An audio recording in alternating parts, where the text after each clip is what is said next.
Jean Gebser was a 20th century philosopher who I have been studying recently, and I have found some of his questions to be very interesting to ponder.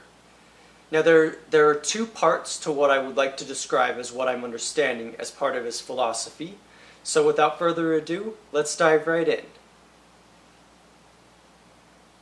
The first perspective, or part of this, is literally about perspective.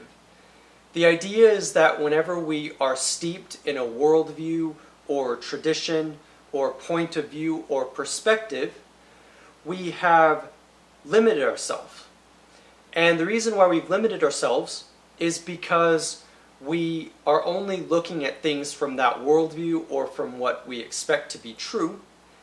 And I find this to be very interesting because one of the ideas that Gebser articulates is the possibility of transcending that perspective. There are different ways of looking at perspectives, as having no perspective, or having multiple perspectives, or even just having a perspective that might be more fluid.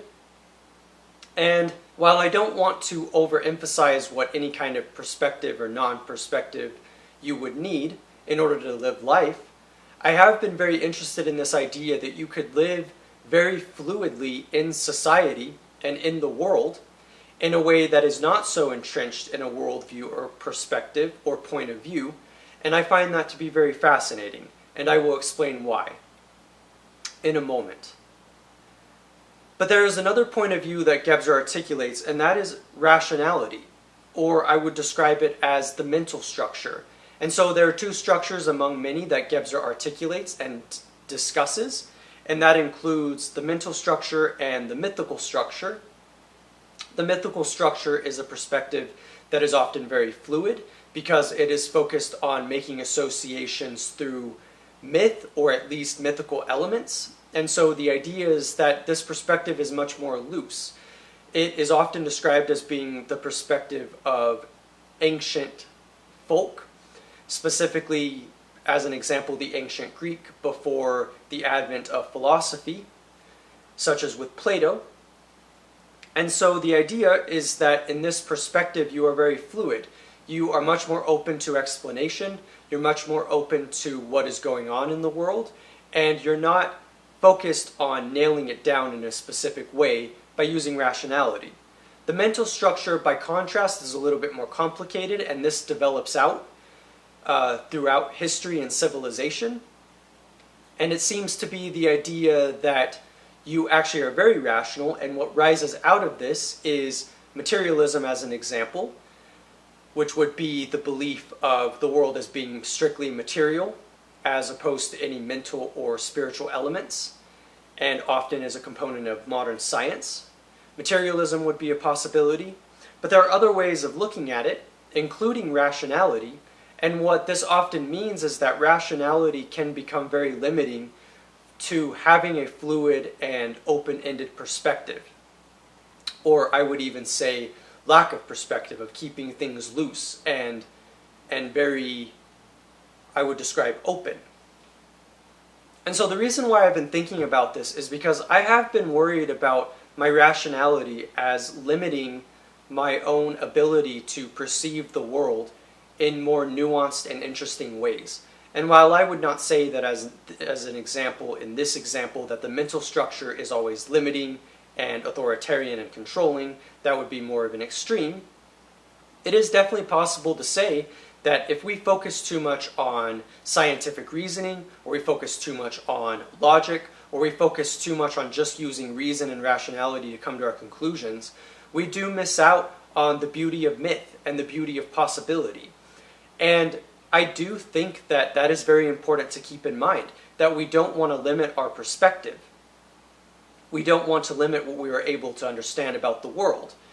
And we don't want to just come from one perspective or worldview. We want to be able to integrate different systems and different points of view and different thoughts into our perspective. And I find that to be a very fascinating idea, full of potential. And the reason why it is very important to also acknowledge this with perspective itself is because for me, I notice that I am always trying to actually escape my perspective. I don't want to be held down by reason, rationality, my own point of view, my own biases, my own experiences. And really what is powerful about Gebser's analysis is that we are able to look at the world in a much more nuanced and rich way, because we are able to see it as being much more fluid and full of potential and open, and it isn't limited to our own point of view. And I find that to be very fascinating, because I do want to see the world through not just my own experience, but through this larger perspective and experience that we may have as human beings, but not even just limiting it to even us as human beings, but to the amazing open-ended cosmos that exists. And I do really find that to be very fascinating.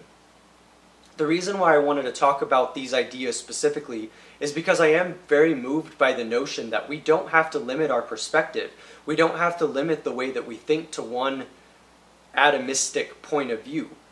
And this is part of the problem, as an example, with too much rationality, is that it does become atomistic. We lose sight of the whole in order to just focus on very specific, narrow things.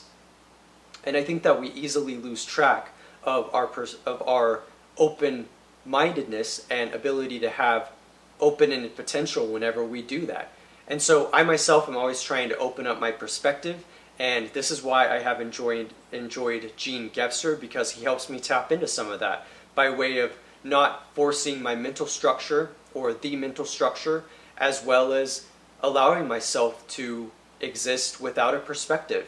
And I think that that is very fascinating. I'm Phoenix, thank you for watching. There will be much more videos to come, and I hope that you enjoyed this video and that it gets you to think about things in interesting ways. And I hope that you enjoyed. I will see you next time.